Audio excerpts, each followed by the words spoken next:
training that we put on, and this month's topic is bridge maintenance and safety.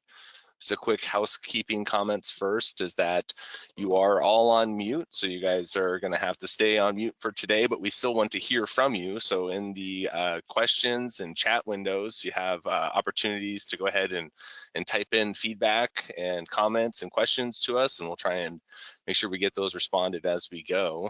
The meeting is being recorded, so the recording will be made available. Usually takes about a week or two to get it published to the website, but we'll get you a link sent out for that. And with that, I'll go ahead and hand it over to Jonathan. Jonathan, take us away. So welcome everybody. My name is Jonathan Boyle. I work for NMDOT as a bridge engineer, and I'm going to cover bridge maintenance and safety.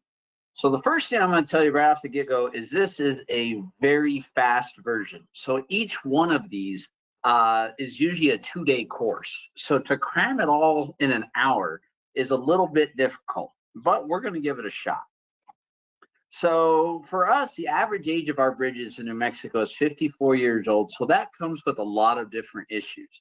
I'm sure you guys all have seen lead sheets, lead-based paint, all this kind of stuff. The older your bridges are, the more common you're going to see this. So some of the common problems that we deal with is scour bridge piers and concrete box culverts, bridge joints filled with some type of debris, construction joints in the culverts, concrete deterioration that exposes rebar, honeycombing, and spalls, poor construction and workmanship. One of our biggest problems in New Mexico is plugged drains. And you would think that we wouldn't have plugged drains because we don't get a lot of water compared to most of you guys. But it actually is one of our biggest problems. Improper maintenance of guardrails and guardrail end treatments, improper channel maintenance, lack of documentations, and bridge maintenance and repairs. So we call those M285s in our area.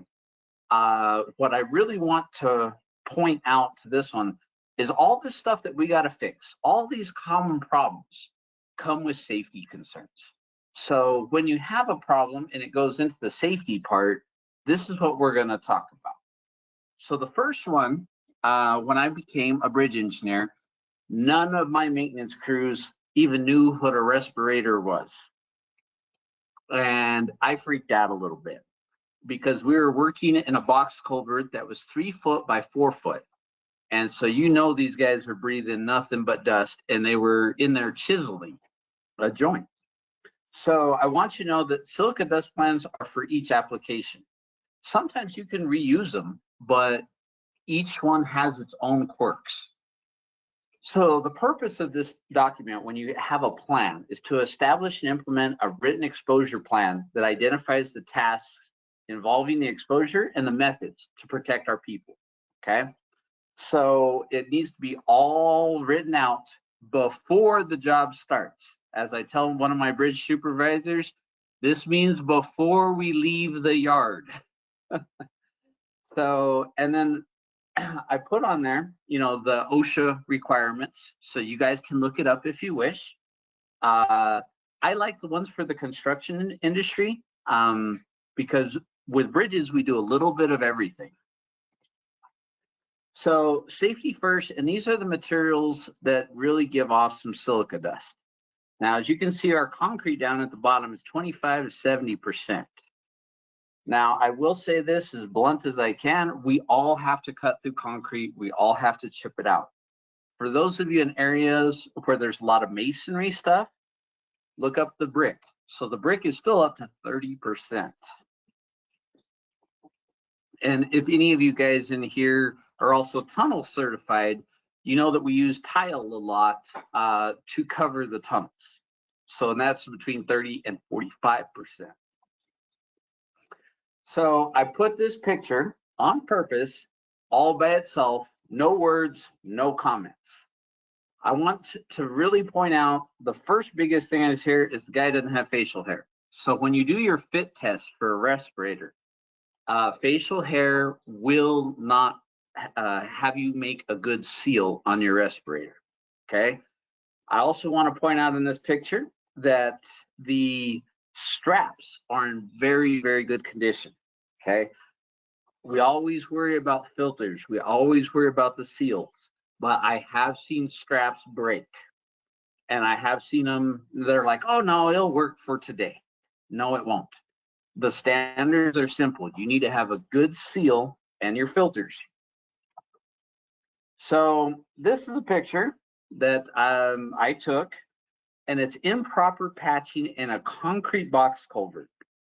And this is not a joke.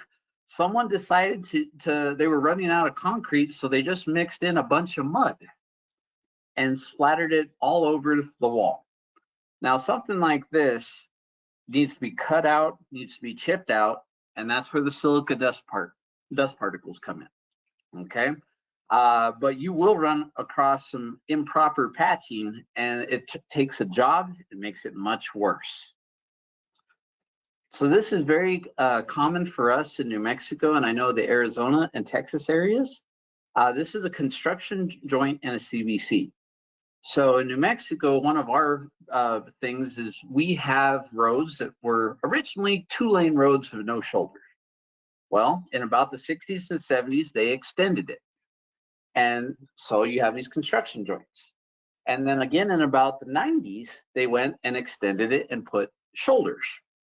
So as they've done this, we have construction joints. And the only way that I have found to get a really good repair on them is to either cut this out or chip this out. And this is where the silica dust really comes in. So as you cut and chip this out, you got to remember you need to have oxygen coming in and oxygen coming out. And also something to keep the particles down. So we're going to go to the next one here. Or try to. Hold on. Give me a sec. So also channel repair has the same problems. You're going to be dealing with silica dust as you cut through concrete or chip it out. This is a channel that we have in our state where everything just buckled. And we end up having, of course, to cut different sections, and then also to make sure to cut it to where the wing wall was still there to protect the bridge. So everything that we do on concrete bridges, beams, decks, wing walls, whatever it is, we all have concrete repair. This is where the silica dust comes in, and all the protection pieces that we need. So on the picture on the left is a patch that wasn't completed. As you can tell, this one was chipped out. And then the other one is it all patched up. But you'll see all the different concrete debris there. So even in some of the smallest repairs, you're going to get silica dust. Okay, so we're going to move on real quick, and we're going to go to traffic control. And as you can tell by this picture, there are people just for traffic control. You know, we have bridges that have 4 lanes, 2 lanes. Sorry guys, I'm in New Mexico, so I don't see anything greater than 3 lanes, but I'm sure some of you guys have 4 or 5 lanes on each side. But no matter what, we have to keep traveling public safe. They've got to be able to go to wherever their destination is in a safely manner, and they need to understand the signs that come through. So 3 important people on the traffic control. And for those of you that have your own crews, I actually make sure my guys can do a little bit of everything. So the first is the traffic control supervisor. He's in charge of the plan, okay? And then he should have some traffic control techs under him. And you always set your traffic control from upstream to downstream. You don't want to ever confuse the traveling public. And then the last one is the traffic control designer. He usually starts the process, but he's also the person that makes sure that you followed your traffic control completely. Now, I'm a certified traffic control designer, but I'm gonna be honest, I still use the MUTCD a lot. There's a lot of drawings that are very applicable to what you're doing in the book. You know, you just move the book. Now, the other thing that I've done for my state is to make sure that we have traffic control designs that are probably a little extra And then I have some that are just maintenance drawings, but they're already pre-stamped. So if there is an emergency, a lot of times we can just go through our drawings and come out with what we need. And then go back and beg the traffic engineer, just say, hey, we have an emergency. This is what I got out there. Is there anything that you would change? So this is a page out of the MUTCD. They even have your sign codes. So most of these signs are standard. And I can't speak for any other state other than my own, but we can order signs. But quite a few times I've had to do custom signs for a bridge. And so that is also up there. So we talked about joints earlier, and that being a common maintenance problem. Okay, so this is an extrusion joint filled with dirt and debris, and this is a maintenance problem. But this is where traffic control really comes in. So we use compressed air to blow these out. And in doing so, we have to shut down one lane of the bridge at a time. And that's where the traffic control comes in. So I strongly encourage everyone here that your maintenance people also be traffic control certified, so they can change their traffic control as they do their maintenance jobs. So impacted joints can lead to bridge failure. Now, maintenance crews should be cleaning the joints regularly, and I've even enlisted help from our maintenance patrols for the highways. If they see something like this, they know that all they need is a compressor and a wand and traffic control. Now, there's sometimes when you have a problem bad enough that you need to shut down a lane or a shoulder. This is where traffic control again comes in. So this is one, and actually one of the hometowns I grew up in. And this pier cap was trying to shear in two because of impacted joints. And I got a call from our state bridge engineer and said, John, you need to shut this lane down right away. And this, again, is where I greatly encourage your staff to be TCS. We were able to shut this bridge down as soon as the barrels arrived. And we did a one-lane closure and then did a one-lane detour with portable traffic control devices.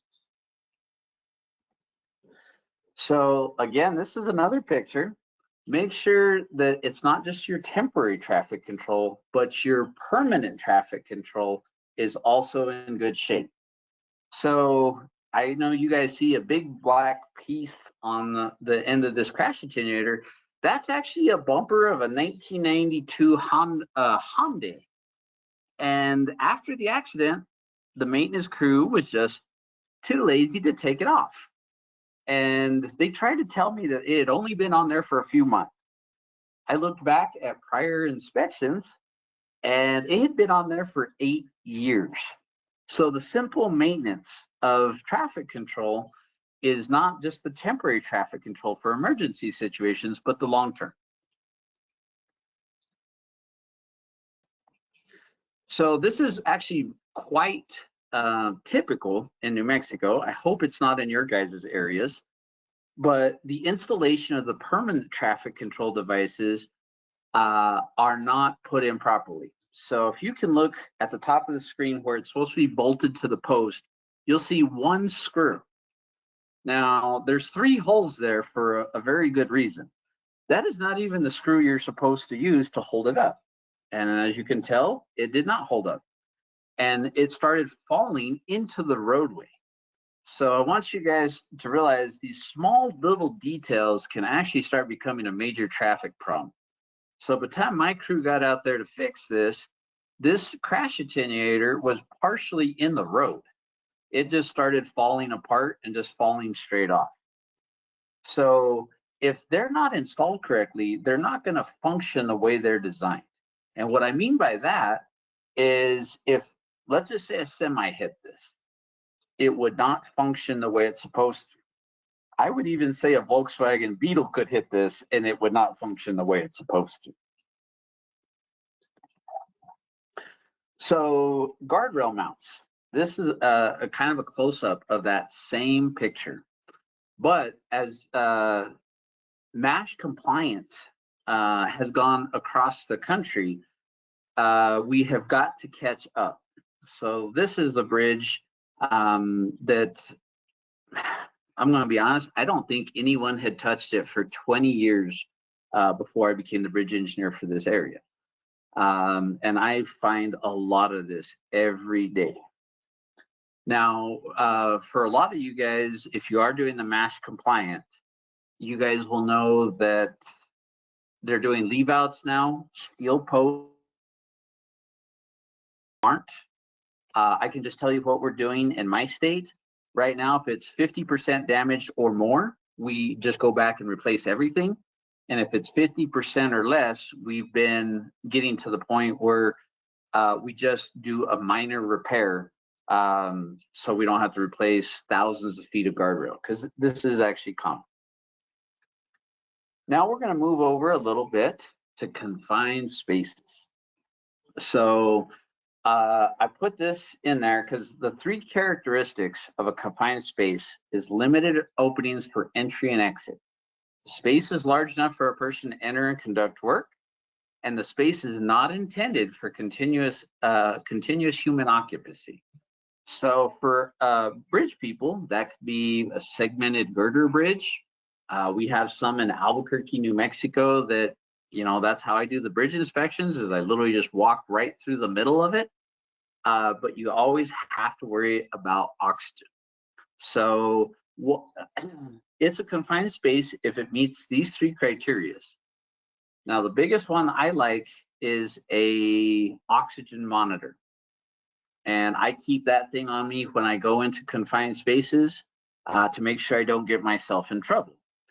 Now, I learned that by getting myself into trouble. I had a CBC that I did not know that the vegetation decay was as bad as it was inside the box.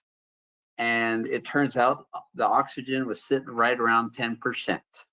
Luckily, I got out of there before I got myself into trouble, but it was definitely a learning experience. And it was a learning experience for the staff of New Mexico Department of Transportation to not go into a place without a proper plan, okay? So on a regular box culvert, what I do currently is I have a fan on either side, and then usually having some type of misting system so we don't run into the silica dust problem. So I'm hoping you guys are starting to see that all of this is actually one, and it's all about maintenance of bridges, but it's all the safety pieces that go into us maintaining our structures. So as I put on the left, this permitted space requires a plan. I like the oxygen flow on both sides. If you have it, if it's plugged on one end, just make sure that the oxygen is making its way all the way to the site using some type of, I call it tubing, but it's like a safety part. And then I usually have a system, a misting system, that keeps the dust down as much as possible. So hazards. If you're required to construct or work in any of these areas, now they don't have bridges on here, but as you guys can see, culverts, pipelines, tunnels, no matter what we do, we actually do work in confined space, even an open ditch. So think trenching. So trenching, at least the last one I took, was a 2-day course on how to make sure to stay safe. Now, I'm going to just hit the highlights on the open ditch one real quick. Is you should have a way to get out. So you can see by that picture, there is a ladder. So there should be a ladder spaced where they can get out. Now, I don't know if anyone in this class has ever had a trench collapse, but you have to be careful. I had one just within this year that someone decided to put the excavator right next to the trench. Thank God no one was in the trench, but it actually sloughed all the way off and fell. And we were able to get the excavator out, but you should always keep your spoil piles and your equipment far enough away from your ditch where you're not going to have issues. You can already start seeing like fractures in the dirt. And if you start seeing that, get everyone out of the trench. That's going to be my advice. It's better to be safe than sorry. Now, I'm going to touch on tunnels just a little bit. So we've talked about the confined space parts. Of course, tunnels have an entrance and an exit. So they actually do have plenty of things. So I have a tunnel specifically, it's about 357 feet long. And we still have to pump air in there when we do the cleaning because so much dust gets kicked up in the air. And so now we wash it more than broom it because of the dust. And the hazard was so bad, this is where traffic control comes on, is we actually had to shut down the tunnel for 20 minutes just to get the dust to settle because no one would have been able to see where they were driving. So again, I'm going to kind of go back a little bit on traffic control and just simply say, hey, have all your plan ready to go just in case. We had a plan in place to go ahead and shut down traffic. We didn't think it was going to be for dust, I'm going to be honest, but that's actually what we were able to do. So this is debris buildup in a CBC. So in this one, there was 4 feet of trash and silt buildup. It's very common in our area because we get, our rainstorms are more like flood events.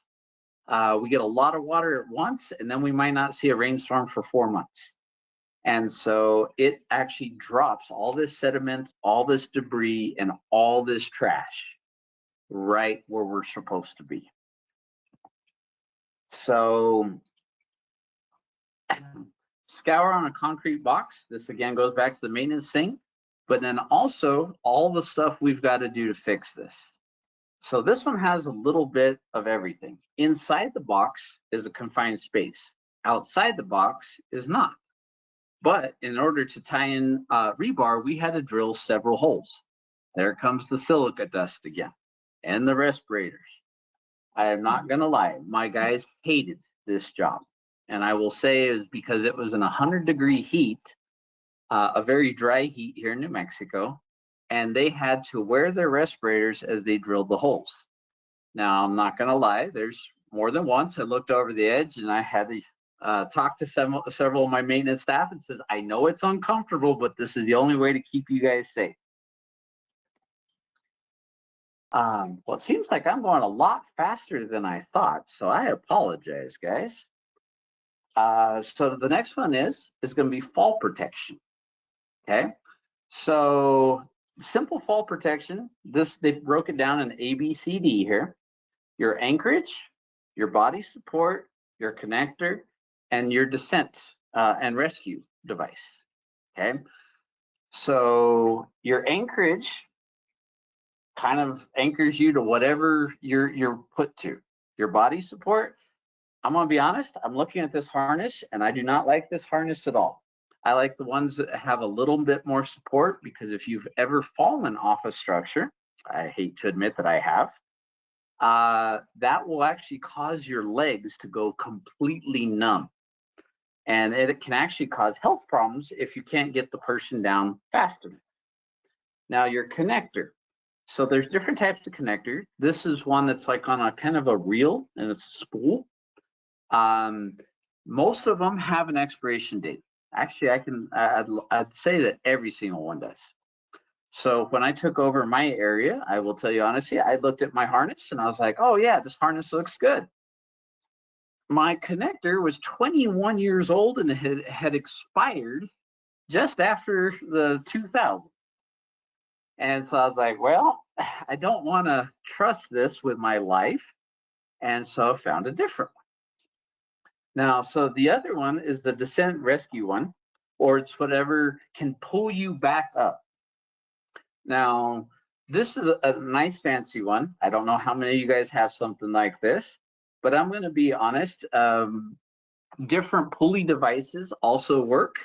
We've also used winches before, and that's basically what this one is it's a winch on a triangle frame. and go from there. So fall protection isn't just for the maintenance part, it's also for inspection. So as you can tell, this is construction maintenance.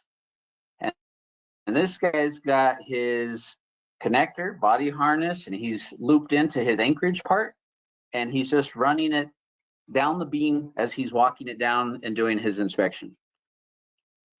So the biggest accident I've ever had on fall protection was actually on a construction job. And on this construction job, we had some issues. And so I said, hey, I'm going to go back up in a bucket and I'm going to make sure that we got all these little pieces in place for reinstalling up here. And I'm going to say this honestly, the operator for the man lift wasn't very good. He was the boss's son. It's the only way he had his position. And the first thing he did was run my head right into a pier cap. And I'm still very fortunate because, you know, I got passed out, broke my hard hat. And he was jerking so bad that I almost fell out of the bucket on the way down. I don't remember any of this. This is only what I was told by bystanders. So that was just a simple inspection. And luckily I had all my PPE on, you know, had the hard hat, had the harness and everything else. You never know when you're gonna need it. That was gonna be literally a 5-minute inspection. And I spent more time getting in the harness and everything else than actually doing the inspection. So always, you never know when something's gonna go wrong. So this is another one, bridge repair and inspection. So for those of you that are rope certified and stuff like that, this also comes into the fall protection, is to make sure you're safe, that your crew knows what they're doing and how to go about some of that. Oh shoot, we are already done, gentlemen. I am didn't think we were there yet. But any questions or comments in the chat that maybe I can answer? We've been kind of answering them as we went here. And so I think we're looking pretty good in the chat, Jonathan. I don't know that anyone's been too upset when we finish the training early. So I think that they'll give you a little bit of slack on that. Just wanted to say thank you. I thought that was a good overview on a lot of the risks that we deal with. Oh, here we go. We got some questions coming in the chat. Here's one. How do you know when a respirator is required? That's going to be best judgment.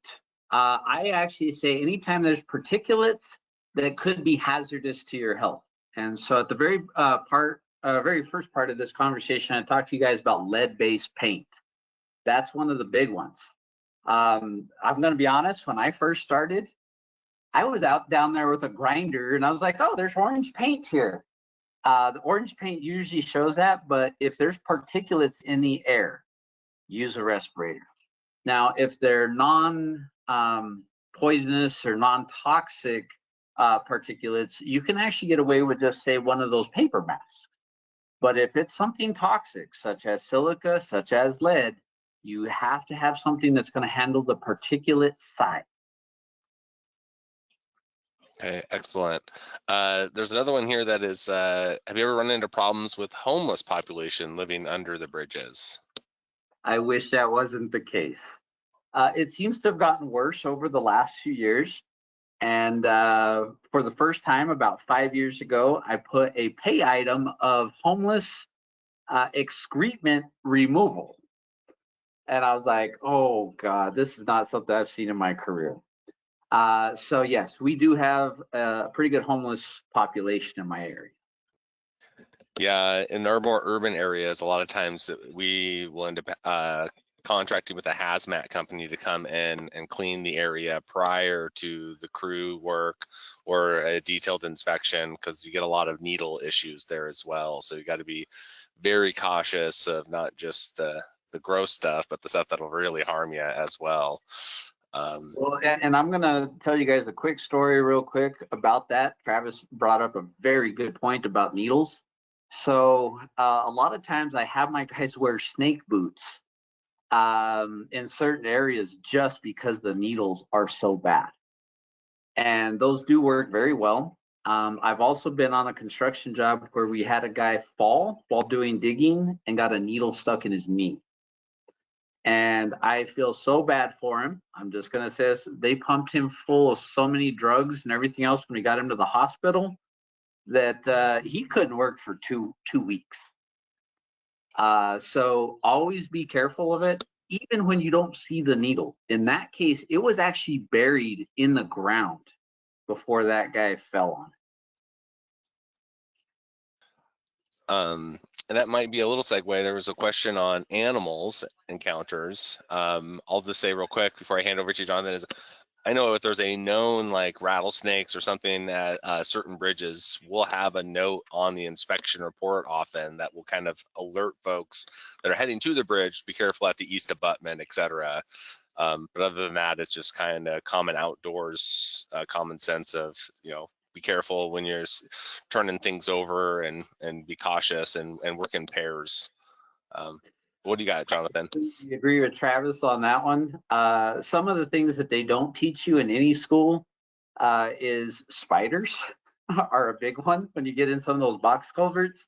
I had one of my inspectors get bit by a brown recluse. He was out for a little bit. Bats. I had a rabid bat attack me before. And yes, I hit him with the clipboard. So if anyone's here from environmental, yes, you got me. But in our area, we also have a lot of animal crossings that are, they use CBCs for animal crossings. And we have a story in one of our districts to where in one of them, a mountain lion decided that that was the best spot in the world to sit up on the parapet and hunt. And it worked really good until the inspector went through there and scared him half to death. And I'm not going to lie, he left bridge inspection 2 weeks later. So think of the little ones all the way down to a spider and all the way up to something like a mountain lion, a bobcat. I've been chased out of a box culvert by a bobcat before. So, and he was talking about snakes. We live in New Mexico. If we put a note on every single bridge, we'd just be like, yeah. But we do have quite a few bridges that do have snake dens. Yeah. I do have some videos of some very interesting phrases. I'm not going to say them right now about how many snakes there were as the guy turns around and finds another one and tries to get up the slope and finds another one. So especially in the spring and fall times, be careful about snake dens. Mm-hmm. Yeah, I think I've seen that in the Indiana Jones movie. Do you have a recommended snake boot brand that you like? I do. There's some out of Granger that are actually a knee-high boot, but they're also waterproof. So as you're going through these bridges and stuff like that, they work twofold. Now, I will tell you honestly, not a single snake boot I've tried breathes. So there are times that you will be pouring sweat out of your boots, guys. So always take an extra pair of socks. Okay, and then I got one more here where they're talking about concrete box culvert sizes. Is there a certain size that you kind of hone in on where it gets big enough, you no longer worry about being a confined space? Sadly right? Enough, no. Yeah, I think it has to do with the length too, right? Yeah, a lot of it has to do with length, and I've got some CBCs that actually have angles built into them as well. And those angles will just kind of pull your oxygen in an area. And a lot of it has to do with how much debris in it. So I showed you guys a picture that had 4 foot of just junk and dirt and rock and pieces of wood and stuff like that. So you can have a CBC that is so filled with debris, it becomes a confined space.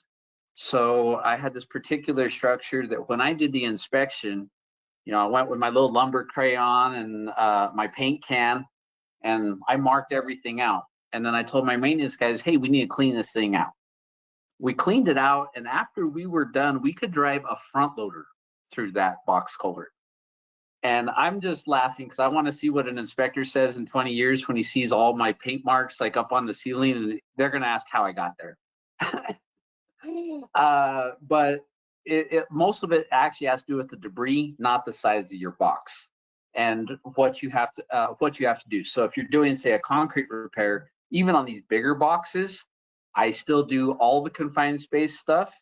I did one that was almost 18 feet high, and the dust was so bad that it became a hazard.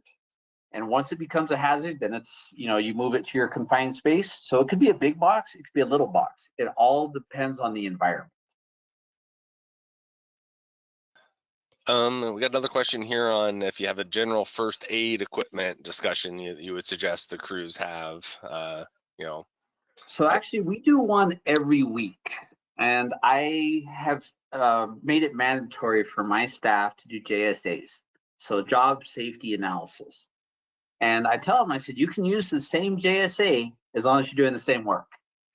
So once your work changes, then you got to reassess your safety concerns.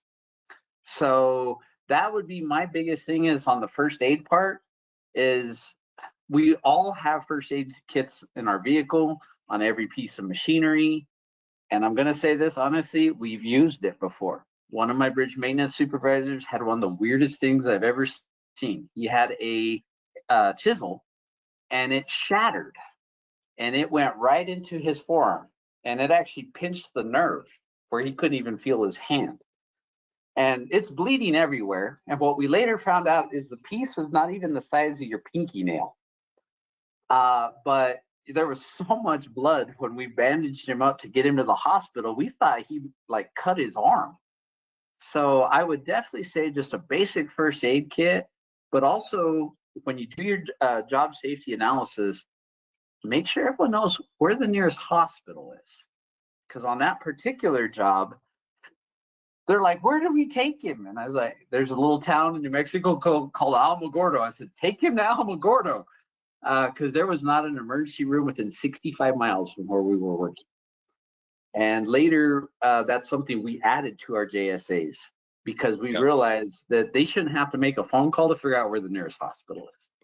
Yeah, and also if it's 65 miles away, having that recognized in your plan for we're gonna have to do some triage if something goes real bad. Yeah. Luckily, I was a combat medic. Those kind of things I see also in common safety kits. Yeah, one of the comments here was Narcan also, which I see a lot more with the opioid overdoses. I'm not sure what the requirements are for that. I think it's still a prescription kind of a thing to get, isn't it? No, Travis, not necessarily. Narcan can be bought over the shelf. So like I say, it's not a controlled on that.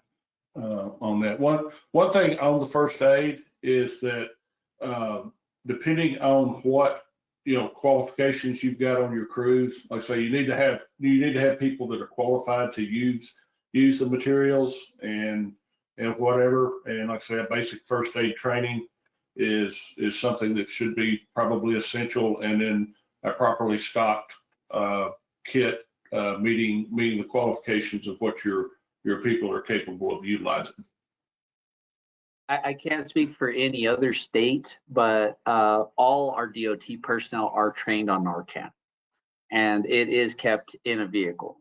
Now, one of the problems that we're coming across now is how good does it stay? How long does it last? How fast do you need to change it out of your first aid kit? But at least in New Mexico, I hate to say this about New Mexico, but we do have an opioid problem, and that is very common. So they've made it mandatory for every DOT personnel to have that training. It doesn't even matter if you're in construction or purchasing, you have to have it. I don't think New Mexico is alone in that one, Jonathan, unfortunately. But it's nice that everyone has the training. Okay, I think that has addressed our comments in here. Thank you all for attending. Like I said, this is a recorded webinar. It will be the slides and the video will be published online. You'll get an email for that. Our next training will be in the new year in January. And we haven't sent out a flyer for that, but it'll work its way out here a little closer to the training. But it's a teaser. It's going to be on drift removal and more of a maintenance-based scour repair. So kind of that common routine scour countermeasures that might be more suited for some maintenance folks to focus in on. So, yep. And with that, we'll give you back 18 minutes of your day, and thank you all, and thank you, Jonathan, for that great training today. Very appreciated. Thank you, guys. And feel free to contact me if you have any questions, because I've done bridge maintenance for over 20 years. So feel free to contact me if you have any questions. Thank you.